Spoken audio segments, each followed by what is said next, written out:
Brewery വിവാദങ്ങൾക്കിടെ നിർണായക LDF യോഗം ഇന്ന് ചേരും. എലപ്പുള്ളിയിലെ മദ്യശാല നിർമ്മാണത്തിനെതിരെ RJDയും CPIയും നിലപാട് കടുപ്പിച്ചതോടെയാണ് യോഗം ചേർന്ന വിഷയം ചർച്ച ചെയ്യാൻ തീരുമാനിച്ചത്. കുടിവെള്ള പ്രശ്നത്തിൽ വ്യക്തത വരുത്താതെ പദ്ധതിയുമായി മുന്നോട്ടു പോകാൻ അനുവദിക്കില്ല എന്ന നിലപാടിൽ ഉറച്ചു നിൽക്കുകയാണ് CPIയും RJDയും. അതേസമയം എക്സൈസ് മന്ത്രി മദ്യക്കമ്പനികളുടെ വക്താവെന്നും കേരളത്തിൽ വ്യവസായ സൗഹൃദ അന്തരീക്ഷമല്ല ഉള്ളതെന്നും രമേശ് ചെന്നിത്തല വിമർശിച്ചു.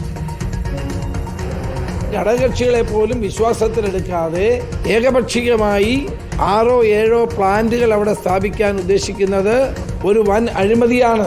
CPM നടത്തുന്ന വലിയൊരു കൊള്ളയാണിത്. കേരളം വ്യവസായ സൗഹൃദ സംസ്ഥാനമൊന്നുമല്ല. ഇവിടെ ഏത് വ്യവസായം വന്നേ?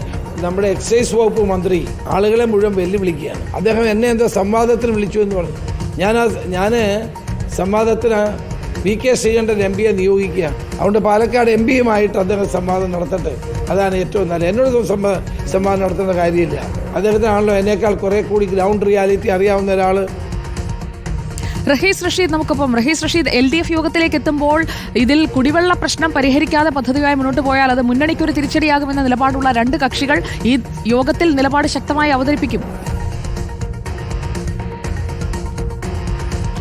ഉറപ്പായും അങ്ങനെ തന്നെ ആ രണ്ട് പാർട്ടികളുടെ RJDയുടെയും CPIയുടെയും പ്രധാനപ്പെട്ട യോഗങ്ങൾ ചേർന്ന് ഇന്ന് ചേരുന്ന ഇടതുമുന്നണി യോഗത്തിൽ അവരുടെ നിലപാട് കൃത്യമായി വിശദീകരിക്കാൻ യോഗത്തിൽ പങ്കെടുക്കുന്ന നേതാക്കളെ ഇതിനകം തന്നെ ചുമതലപ്പെടുത്തിയിട്ടുണ്ട്. CPIയുടെ എക്സിക്യൂട്ടീവ് കഴിഞ്ഞ ദിവസം ചേർന്ന് വിശദമായ ചർച്ച ഇക്കാര്യത്തിൽ നടത്തി. ഒരു തരത്തിലും ഈ പദ്ധതിയുമായി മുന്നോട്ടു പോകാനുള്ള തീരുമാനത്തെ അനുകൂലിക്കേണ്ട എന്ന തീരുമാനമാണ് അവരുടെ പ്രധാനപ്പെട്ട ബോഡിയായ സംസ്ഥാന നിർവാഹക സമിതി യോഗത്തിലെടുത്ത തീരുമാനം.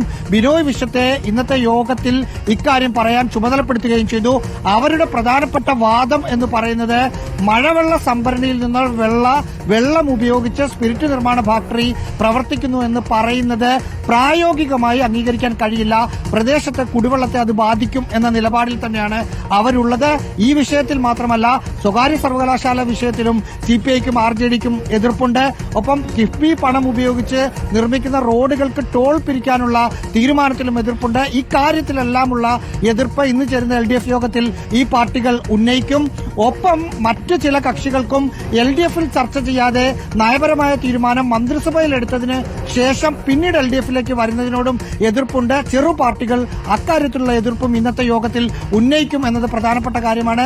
മറ്റൊരു പ്രധാന കാര്യം, ഏതാണ്ട് 10-25 വർഷത്തിന് ശേഷമാണ് CPIയുടെ ഓഫീസിൽ LDF യോഗം ചേരുന്നത്.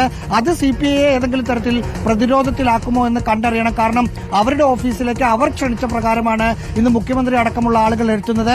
ആ യോഗത്തിൽ എത്രത്തോളം CPMനെ ആക്രമിക്കാൻ CPIക്ക് കഴിയും എന്നൊരു ചോദ്യം ബാക്കിയുണ്ട് സുജയ.